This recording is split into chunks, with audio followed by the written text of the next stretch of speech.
ஆ இப்போ அடுத்த ஒரு அப்டேட் உங்களுக்காக. அதாவது என்னன்னா, ரெட் கார்டு குடுத்து வெளில அனுப்புறாங்க அப்டின்னா என்ன நடக்கும் அப்டிங்கிறத தெரிஞ்சுங்க. ரெட் கார்டு குடுத்தா ஹோஸ்ட் அவங்கள ரிசீவ் பண்ண மாட்டார். ரெட் கார்டு ஹோஸ்ட் குடுத்தா, ஹோஸ்ட் அவர ரிசீவ் பண்ண மாட்டார். இது வந்து பிரதீப் ஆண்டனிக்கு நீங்க நடந்த நிகழ்ச்சி பார்த்துருக்கலாம். மகத்துக்கு வந்து ரெட் கார்டுங்கிறது கார்டில் ரெட் கார்டை காட்டினாங்க. அதனால அவர் ஸ்டேஜுக்கு கூப்பிட்டாங்க. ஏவி எல்லாம் ஒளிபரப்புனாங்க. பிரதீப் ஆண்டனிக்கு அந்த கன்ஃபெஷன் ரூம்லேருந்து அப்படியே அனுப்புனாங்க. அவருக்கு ஏவி கிடையாது. அவர் என்ன பண்ணல, இந்த செலிப்ரேஷனுக்கும் அவரை கூட்டிகிட்டு வரல. அதுக்கப்புறம் அவர் பிக் பாஸ் சம்மந்தமான எந்த நிகழ்ச்சிக்குமே வரல.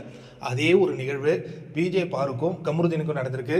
விஜய் பாரு அண்ட் கமருவை எவிக் பண்ண உடனே அவர் ஸ்டேஜுக்கு அழைக்கலை. விஜய் சேதுபதி அழைக்காததோடு இல்லை. அதனால் இவங்களுக்கான ஏவியும் ஒளிபரப்பு செய்யப்படவில்லை. 90 நாளில் 220 ப்ரோமோ விஜய் பார்வடையது. ஆனால் அவங்களுக்கான ஏவி இல்லை. யோசிச்சு பாருங்க, அந்த கன நேரத்தில் நம்மளுடைய அது மைண்டு ட்ரிப்பா, ஆங்கிலத்தில் மைண்டு ட்ரிப்பானா எப்படி அது புரட்டி போடுது பாருங்க. ஏவி ஒளிபரப்பப்பட்டிருந்தால் எப்படி இருந்திருக்கும், எல்லா கலவையும் இருந்திருக்கும். ஆனால் என்னென்னா அந்த ஏவியை கிடையாது, ஸ்டேஜுக்கும் ஏற்றலை. வலியை விட மிகப்பெரிய வலி, அந்த வலியை தான் அவங்களுக்கு கண்டிப்பாக கொடுத்துரும். ஏன்னா 2 பேருமே இன்றைக்கி நீங்கள் லைவில் பார்த்துக்கிட்டிங்கன்னா தெரியும், தே ஆர் டிசைட். பார்வதி வந்து நான் போயிடுறேன், நாளையோட என்னால் இங்கே இருக்க முடியாது, நான் கிளம்புறேங்கிற முடிவு பண்ணிட்டாங்க.